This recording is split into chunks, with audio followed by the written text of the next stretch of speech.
नमस्कार, मैं हूं मृत्युंजय कुमार झा और आपकी खबर आपका फ़ायदा में आपका स्वागत है। हाल ही में प्रसिद्ध तबला वादक उस्ताद जाकिर हुसैन के निधन की खबर ने सभी को झकझोर कर रख दिया। रिपोर्ट्स के मुताबिक उनका निधन IPF यानी इडियोपैथिक पल्मोनरी फाइब्रोसिस नाम की गंभीर बीमारी के कारण हुआ।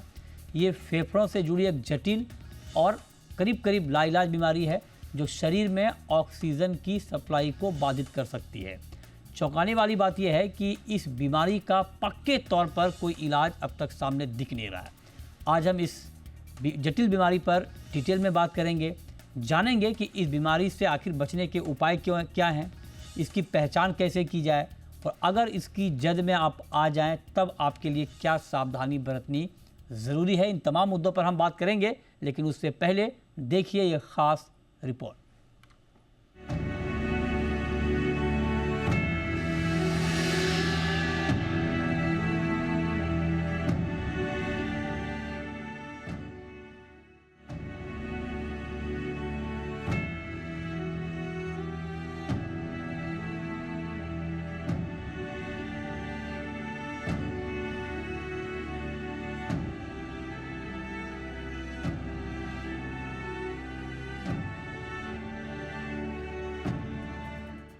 मशहूर तबला वादक और पद्म भूषण से सम्मानित जाकिर हुसैन अब इस दुनिया में नहीं हैं।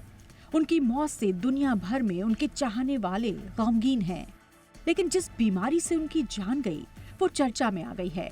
जाकिर हुसैन लंबे समय से इडियोपैथिक पल्मोनरी फाइब्रोसिस नाम की बीमारी से पीड़ित थे।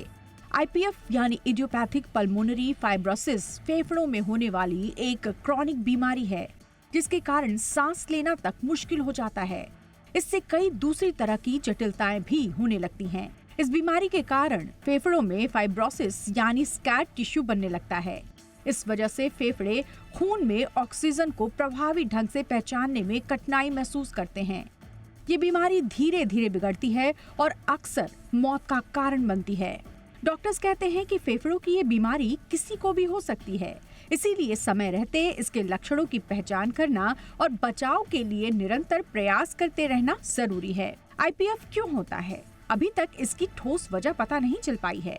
हालांकि हाल में हुई स्टडी से पता चला है कि जिन लोगों में इस बीमारी की फैमिली हिस्ट्री रही है या जो लोग धूम्रपान करते हैं उनमें IPF होने का जोखिम अधिक देखा गया है।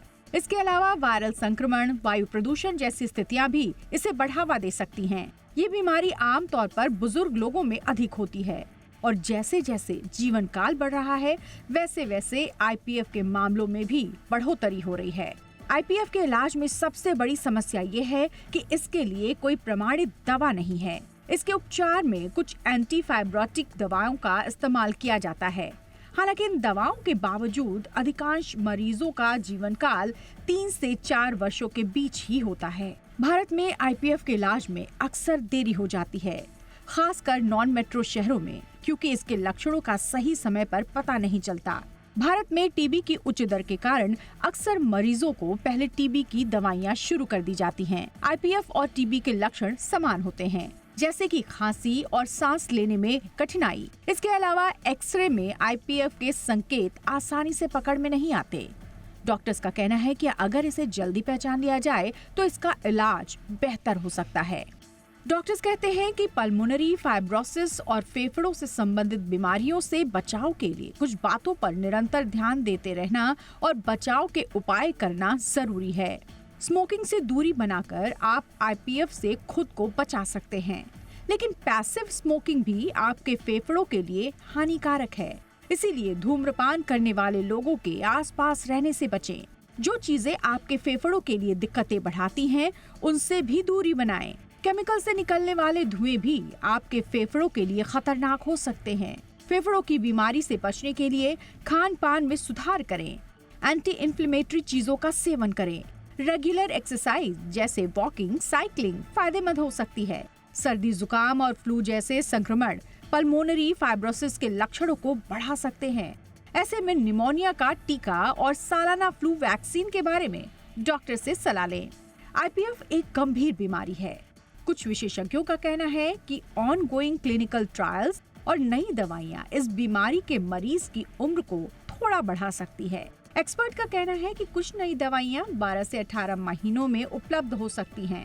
ये दवाइयां शुरुआती परीक्षणों में मरीजों की स्थिति को स्थिर करने में सफल रही हैं। ब्यूरो रिपोर्ट, जी मीडिया। और चलिए अब चर्चा की शुरुआत करते हैं। और आज की चर्चा में हमारे साथ 3 जाने माने डॉक्टर जुड़े हैं। हमारे साथ हैं doctor Vivek Nangia, head pulmonology Max hospital के। हमारे साथ जुड़ रहे हैं doctor Prashant Chhajed, director pulmonary medicine के फोर्टिस हीरानंदानी हॉस्पिटल के। और साथ ही डॉक्टर राकेश गुप्ता हैं, senior consultant internal medicine Indraprastha Apollo hospital के। आप तीनों का बहुत स्वागत है आज की इस खास चर्चा में। और इस खास बीमारी के ऊपर आज की चर्चा का मकसद हमारा ये है कि जो हमारे ऑडियंस हैं वो जान पाएँ कि ये बीमारी क्या होती है और ये जटिल क्यों होती है और इससे कैसे बचा जाए, इसके लक्षणों को कैसे पहचाना जाए। तो मेरा सबसे पहला सवाल डॉक्टर विवेक नांगिया आपसे होगा। सर, पहले तो आप हमारे ऑडियंस को ये बताएं कि आईपीएफ, इडियोपैथिक पल्मोनरी फाइब्रोसिस, होता क्या है और इसको हम क्यों कहते हैं कि बहुत जटिल है, जल्द पकड़ में नहीं आता है। जी, थैंक यू सो मच। सबसे पहले हमें ये समझना है कि एक टर्म होती है जिसको हम कहते हैं interstitial lung disease. Interstitial lung disease होती है जिसमें हमारे जो एयर सैक्स हैं, जहां पे गैस का एक्सचेंज होता है, वो साथ में जो उसके साथ का एरिया होता है जिसको इंटरस्टिशियम कहते हैं, जो उसका बाइंडिंग एरिया है, वो उन दोनों में इन्वॉल्वमेंट होना शुरू हो जाता है। पहले सूजन आती है, फिर उसके अंदर धीरे धीरे फाइब्रोसिस यानी कि स्कारिंग होना शुरू हो जाता है। अच्छा, स्कारिंग हमारा मतलब होता है कि जो नॉर्मली एयर सैक्स हैं जिनके थ्रू एयर आनी और जानी चाहिए, वो होना बंद हो जाता है। वो एकदम डेड यूनिट्स बन जाते हैं वहां पे, नॉन फंक्शनल डेड यूनिट्स। सो इंटरस्टिशियल लंग डिजीज एक बहुत बड़ा ब्रॉड टर्म है जिसके अंदर कोई 100-125 काइंड ऑफ बीमारियां आती हैं। अच्छा, उनमें से एक बीमारी होती है जिसको हम कहते हैं idiopathic pulmonary fibrosis. Idiopathic pulmonary fibrosis, जैसे कि नाम ही सजेस्ट करता है, इडियोपैथिक का मतलब होता है कि उसका कोई कारण अभी तक हमें मिल नहीं पाया है। जैसे कि बाकी इंटरस्टिशियल लंग डिजीज हैं, उनमें किसी का कारण मिल जाता है, जैसे कि सार्कोइडोसिस हो सकता है, कनेक्टिव टिश्यू डिसऑर्डर हो सकता है, स्मोकिंग रिलेटेड लंग इंजरी हो सकती है, और कई प्रकार की इंजरीज हो सकती हैं। पर इडियोपैथिक पल्मोनरी फाइब्रोसिस में कोई कारण नहीं मिलता है, किंतु लंग्स जो है धीरे धीरे जो नॉर्मल एयर सैक्स हैं वो रिप्लेस होते जाते हैं with dead units, dead tissue उसके अंदर जमा होता जाता है, एंड लंग्स का वॉल्यूम जो है श्रिंक करता जाता है। अच्छा, आजकल तो सीटी स्कैन है, हम लोग सीटी स्कैन से जल्दी देख के बता पाते हैं। Right sir. पर पुराने जमाने में जब एक्सरेज होते थे, तब एक्सरेज में तो सिर्फ हम लोग यही देखते थे कि लंग वॉल्यूम कम हो गया है, एंड नीचे की तरफ एक्सरेज के अंदर थोड़े थोड़े शैडोज आने लग गई हैं, सर्कुलर सी, जिसको हम रेटिकुलेशंस एंड नोडुलर ओपेसिटीज कहते हैं। उसके बेसिस पे डायग्नोसिस बना लिया करते थे, ठीक बात एंड है। क्लिनिकली पीछे पेशेंट को एग्जामिन करके।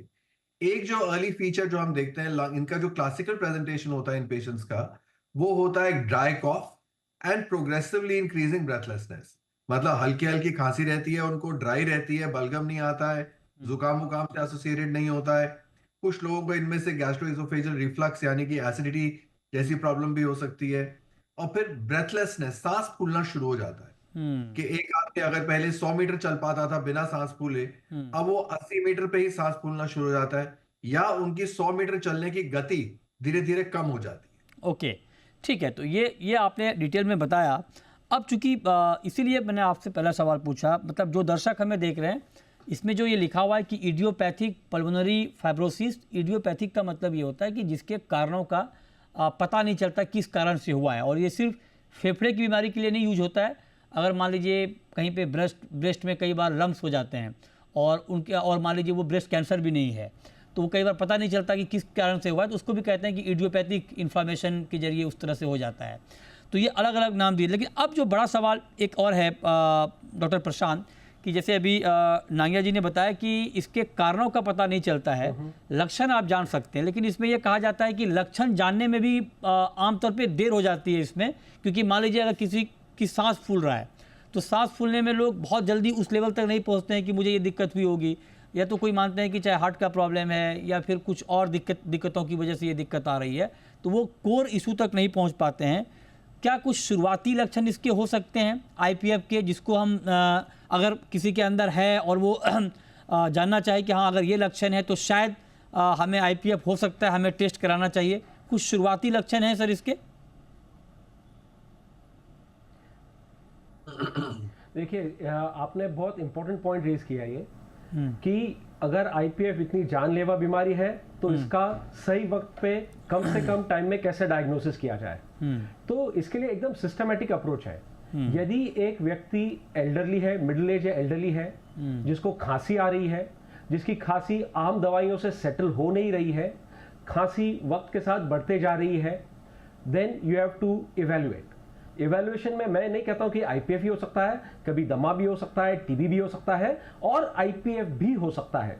तो पॉइंट यह है कि यदि किसी को खांसी की दिक्कत है या किसी को सांस फूल रही है, 3 महीने पहले थोड़ी ज्यादा कम फूल रही थी सांस और हर महीने उसकी सांस की तकलीफ बढ़ते जा रही है, इसका मतलब यह है कि इसको इवेल्युएशन की जरूरत है और इसको जल्द से जल्द पकड़ा जा सकता है। और इसमें इंपॉर्टेंट चीज यह है कि अक्सर जो भी ट्रीटमेंट, देखो किसी को खांसी होती है तो व्यक्ति पहले बार अपने फैमिली डॉक्टर के पास जाता है, फिजिशियन के पास जाता है। रेगुलर ट्रीटमेंट से अगर बेनिफिट होता नहीं है, रेगुलर टेस्ट में यदि अगर कुछ आता नहीं है, तो फिर इसके बारे में वी हैव टू डायग्नोज। अभी इंपॉर्टेंट चीज क्या है आज के डायग्नोसिस में, जो है हम लोग कहते हैं CT scan, HR CT scan chest, high resolution CT scan chest. अब ये खाली मेट्रो सिटीज में नहीं, इट इज मतलब ये छोटे छोटे शहरों में भी इजीली अवेलेबल है। तो व्हेनेवर पॉसिबल, जब भी आपकी खांसी 4 हफ्ता 6 हफ्ता सेटल हो नहीं रही है, आपने पेशेंट को एग्जामिन कर लिया, आपको लगा कि ये इंटरस्टिशियल लंग डिजीज होने की संभावना है, जैसे कि डॉक्टर नांगिया ने कहा कि IPF is just one type of ILD, उस वक्त आपको स्कैन के बारे में सोचना चाहिए। दूसरा इंपॉर्टेंट चीज है लंग फंक्शन टेस्टिंग, जो हम लोग कहते हैं PFT। ये जो टेस्ट है ये हमें दमा से या अस्थमा से और जो ILD है इसके डायग्नोसिस में हेल्प करता है। ठीक है। अभी अक्सर ये माना जाता है कि किसको ब्रेथलेसनेस हो रहा है, खांसी हो रहा है, तो कहीं अस्थमा दमा तो नहीं है। हाँ, यदि हम एक सिंपल PFT कर लेते हैं जिसको 15-20 मिनट लगते हैं, उसके ऊपर से अस्थमा और दमा का डायग्नोसिस तुरंत हो जाता है। It's a very high confidence diagnosis और आप वो डायग्नोसिस को फिल्टर कर सकते हैं। यदि आपकी स्पायरोमेट्री में अस्थमा दमा नहीं है, बाकी की दवाइयां काम नहीं कर रही है, तो फिर आपको सीटी स्कैन के बारे में सोचना चाहिए। और CT scan is one of the primary tools and the most informative tools which will guide you towards the diagnosis of ILD overall, और उसमें से IPF एक है। ओके, तो आप कह रहे हैं कि सीटी स्कैन एक कारगर तरीका है जिसके जरिए आप इसको पकड़ सकते हैं। लेकिन इसमें एक बात मैं और आपसे पूछना चाह रहा हूँ, गोल्ड स्टैंडर्ड है HR CT स्कैन, जो ये गोल्ड स्टैंडर्ड माना जाता है। Right sir, right. लेकिन राकेश गुप्ता जी भी हमारे साथ हैं, सीनियर कंसल्टेंट हैं इंटरनल मेडिसिन अपोलो हॉस्पिटल के। राकेश जी, जो बात अभी डॉक्टर साहब कह रहे थे प्रशांत जी कि सीटी स्कैन के जरिए आप जान सकते हैं, लेकिन मैं ये जानना चाहता हूँ कि अगर किसी को दमा है, अस्थमा है, तो क्या ये भी हो सकता है कि किसी एक व्यक्ति को अस्थमा भी हो और IPF भी हो? ये दोनों होने की गुंजाइश होती है? मान लीजिए IPF नहीं निकला या IPF निकल, मान लीजिए कि जो अभी जांच आपने बताया PFT right sir Prashant ji, PFT test बताया आपने अभी? Yes, that's correct. हाँ, तो मैं ये पूछ रहा, PFT। तो राकेश जी, अगर मान लीजिए PFT में अगर मान लीजिए अस्थमा निकल गया, तो क्या IPF को रूल आउट कर देंगे उसी वक्त, या IPF का भी CT स्कैन कराना चाहिए उसके लिए जानने के लिए? देखिए, सिंपल बात यह है कि जो टर्म है उसका नाम है इडियोपैथिक पल्मोनरी फाइब्रोसिस। उसका मतलब ये है कि पेशेंट का कॉज नहीं मालूम। अगर आपको कॉज मालूम है, अगर ब्रोंकियल अस्थमा आपका डायग्नोसिस बना हुआ है, तब तो of course treatment bronchial asthma का ही होगा। लेकिन ये जो टर्म है जिसका नाम है IPF या इडियोपैथिक पल्मोनरी फाइब्रोसिस, इसमें ज्यादातर प्रॉब्लम्स रूल आउट हो जाती हैं और उसमें कोई स्पेसिफिक कॉज नहीं पता होता। तो ये जो आपका सवाल है कि क्या ब्रोंकियल अस्थमा वाले पेशेंट को भी IPF हम कह सकते हैं, तो आंसर इज नो। आगे जाके ब्रोंकियल अस्थमा जाके डेवलप हो सकता है IPF में, अगर उसका ट्रीटमेंट बहुत अच्छा ना हो। अच्छा। लेकिन साइमल्टेनियसली IPF और ब्रोंकियल अस्थमा दोनों थोड़ी अलग चीजें हैं। ब्रोंकियल अस्थमा का इलाज बिल्कुल डिफरेंट है, IPF का इलाज डिफरेंट है, उसका डायग्नोसिस डिफरेंट है, उसका डायग्नोसिस डिफरेंट है। तो IPF ट्रेडिशनली उस कंडीशन को कहते हैं जिसमें हमें मालूम नहीं कि उसका कॉज क्या है। डायग्नोसिस तरीके तो हमारे कोलीग्स ने बता दिए कि आप CT स्कैन करेंगे, पल्मोनरी फंक्शन टेस्ट करेंगे और पेशेंट के सिम्टम्स होंगे। लेकिन ब्रोंकियल अस्थमा अगर उसमें डायग्नोज होता है तो फिर ट्रीटमेंट ब्रोंकियल अस्थमा का ही होता है। ओके, राइट, ये बहुत इंपॉर्टेंट बात है। इस पर और भी बहुत सारे सवाल हैं। अगर मान लीजिए किसी को कोई इस बीमारी की जद में आ जाता है, तो उनके लिए क्या केयर है, क्या सावधानी उनको बरतनी चाहिए? इन सब पर बात ब्रेक के बाद। आप बने रहिए हमारे साथ।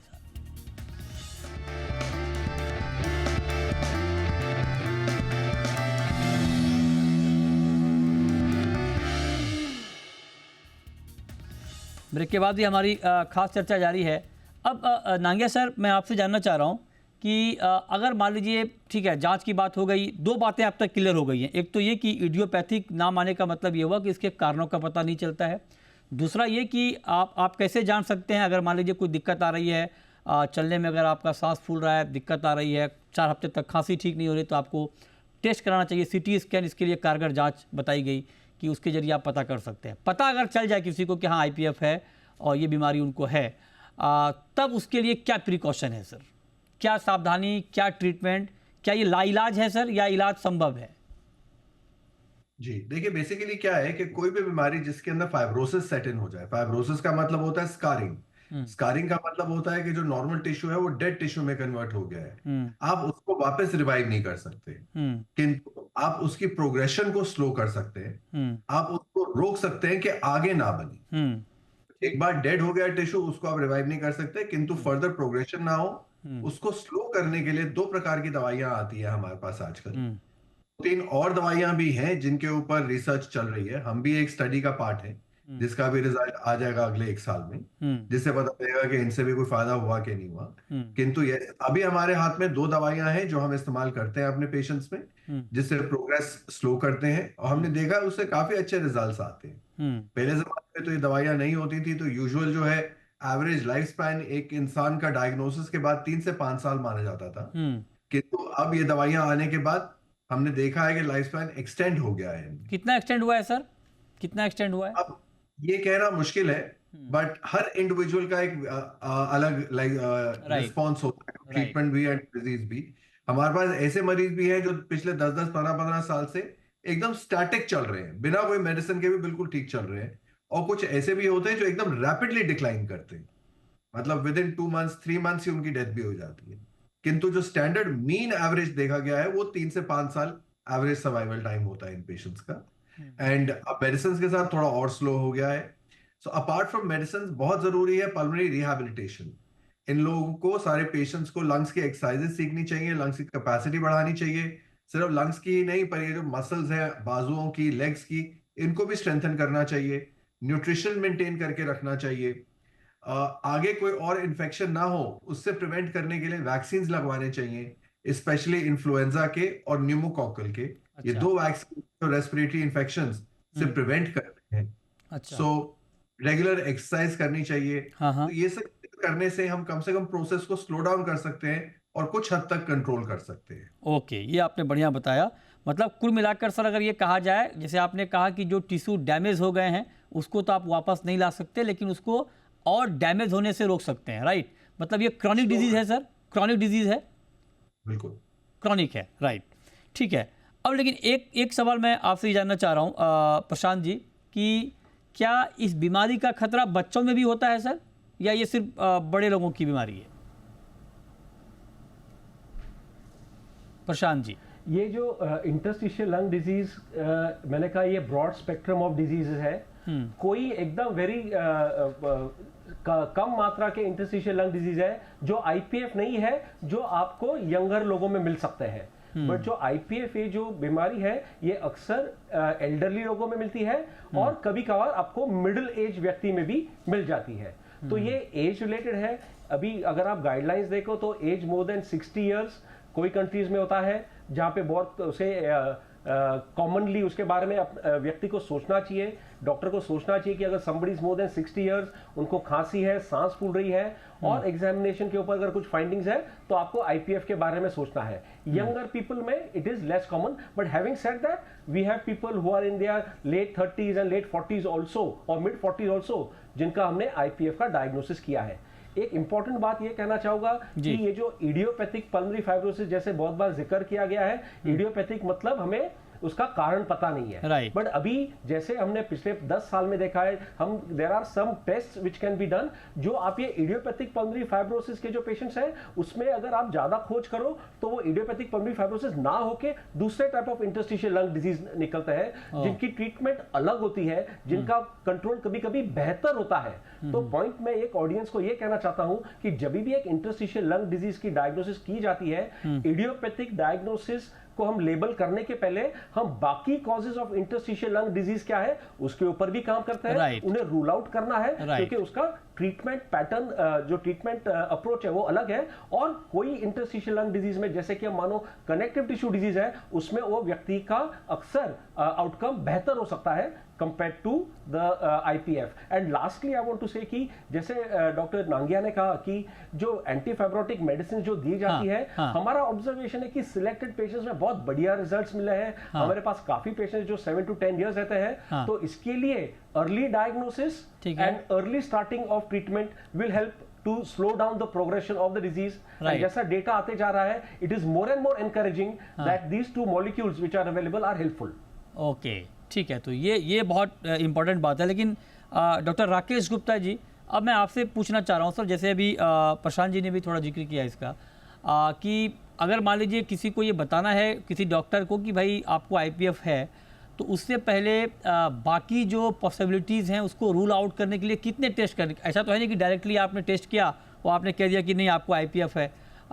तो उसको रूल आउट करने के लिए कि हाँ ये मतलब जो बाकी चीज़ें नहीं है, बाकी दिक्कत नहीं है, IPF ही है, कितने तरह के टेस्ट होते हैं, कौन कौन से टेस्ट होते हैं जिसके बाद ये पक्का कर लिया जाता है कि हाँ अब ये IPF ही है? कि लंग्स की काफ़ी कंडीशंस होती हैं और कॉमन कंडीशंस होती हैं जो हम सब वाकिफ हैं। ब्रोंकियल अस्थमा होना, COPD होना, ब्रोंकाइटिस होना, सीजनल चेंज में खांसी जुकाम होना, निमोनिया होना, ये सब कॉमन कंडीशंस हैं जिनसे हम काफ़ी वाकिफ हैं। तो अगर आपकी कोई खांसी है, स्पेशली अगर आपको ड्राई कफ है और कुछ हफ्तों से चल रही है, अगर आप सेटल नहीं होते, तब आप डॉक्टर के पास जाते हैं। और डॉक्टर जब आपको देखता है तो फिर वो एक बैटरी ऑफ टेस्ट कराता है देखने के लिए कि एग्जैक्ट आपका डायग्नोसिस क्या है। और जो जैसे अभी हमारे कोलीग्स ने अभी बोला, सबसे मेजर टेस्ट जिन पे ज्यादा फोकस होता है, एक तो ब्लड टेस्ट नॉर्मल जो हमें बताते हैं कि कोई इन्फेक्शन तो नहीं है, जिसमें कॉमन ब्लड काउंट और टोटल देखने का ईसिनोफिल काउंट, एलर्जी का कोई फिनोमिनन तो नहीं है, एक तो वो टेस्ट होते हैं ब्लड टेस्ट जो हमें बताते हैं। दूसरा पल्मोनरी फंक्शन टेस्ट जिसके बारे में जिक्र किया गया था, जिसमें आदमी लंबा सांस लेता है, फूंक मारता है और उसके हिसाब से देखते हैं कि कितनी लंग कैपेसिटी है, स्पायरोमेट्री है, वो हमको जज करने को मिलता है कि कितना पेशेंट की लंग कैपेसिटी है, ये रिस्ट्रिक्टिव लंग डिजीज है कि ऑब्स्ट्रक्टिव लंग डिजीज है, इसमें कोई ब्लॉकेज है कि नहीं। तो लंग पल्मोनरी फंक्शन टेस्ट और CT स्कैन जो एक सबसे ज्यादा गोल्ड स्टैंडर्ड जिसको माना जाता है, हाई रेजोल्यूशन CT स्कैन, वो हमको इंफॉर्मेशन काफी देता है regarding this conditions and to rule out other conditions. जब सारी कंडीशंस बाकी आप रूल आउट करते हैं जो कॉमनली हैं, तब शायद उस कंडीशन को पल्मोनरी IPF के कैटेगरी में डाला जाता है। तो एक बैटरी ऑफ टेस्ट कराने होते हैं, एक्सपर्ट्स होते हैं, वही इनके साथ होते हैं।